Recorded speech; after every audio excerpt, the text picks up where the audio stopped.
भिवंडी महानगरपालिकेच्या निवडणुकीचा बिगुल वाजला असून आज नामांकन अर्ज दाखल करण्याचा शेवटचा दिवस होता।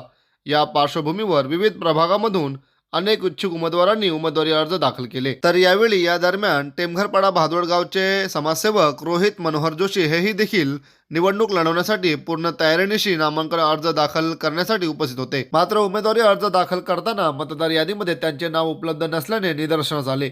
या प्रक्रियात्मक कारणामुळे निवडणूक आयोगाच्या नियमानुसार त्यांचा अर्ज स्वीकारण्यात आला नाही। या संदर्भात रोहित मनोहर जोशी यांनी माध्यमांशी संवाद साधताना संपूर्ण घटनेची माहिती दिली।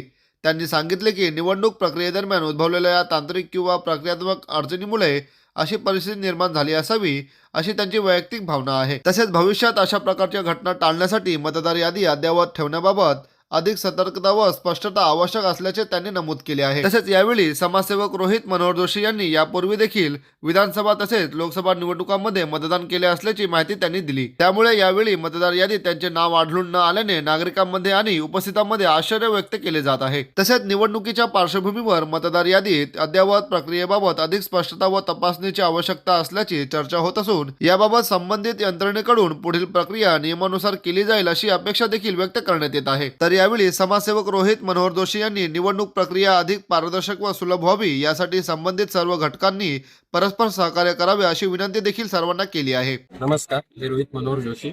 मी राहणारा टेमघरपाडा भादवड मधून वार्ड क्रमांक 13 मध्ये मी उमेदवारी अर्ज भरला होता।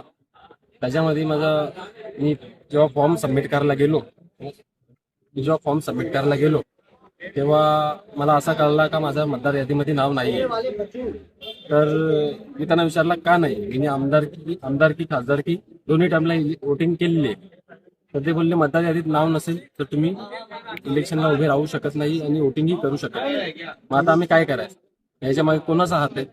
आता माझा कोणावर शक वगैरे नाहीये, मी तसं डायरेक्टली कोणाचं नाव घेऊ शकत नाही। आता कोणी केलाय आणि कोणी नाही केला ते समजेलच, त्याच्या मागे मी आहेच।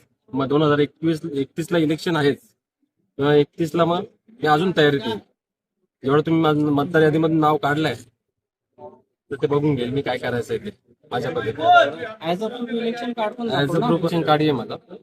आमदारकी खासदारकी हे दोन्ही पण लढवलेले आहे।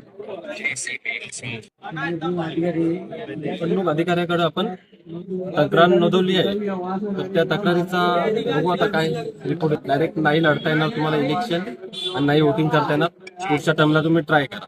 आता मी 2-3 वर्षापासून मी माझी तयारी केलेली सर्व इलेक्शन लढण्याची। कोणीही मतदार असेल त्याचा असं नाही झाला, मी असो या कोणीही असो, त्याची काळजी घ्यावी। आता कोणी केलंय आत्महत्या त्यांच्या माणसांनी केलंय का आमच्या इथून कोणी माझ्यावर षडयंत्र रचलाय हे त्यावेळी चेक करा। थोडा असाही संशय आहे की काही राजकारणावी नवीन युवकांना पुढे नाही येण्यासाठी माझं नाव वगळलेलं असेल, की हाही संशय आम्हाला आहे।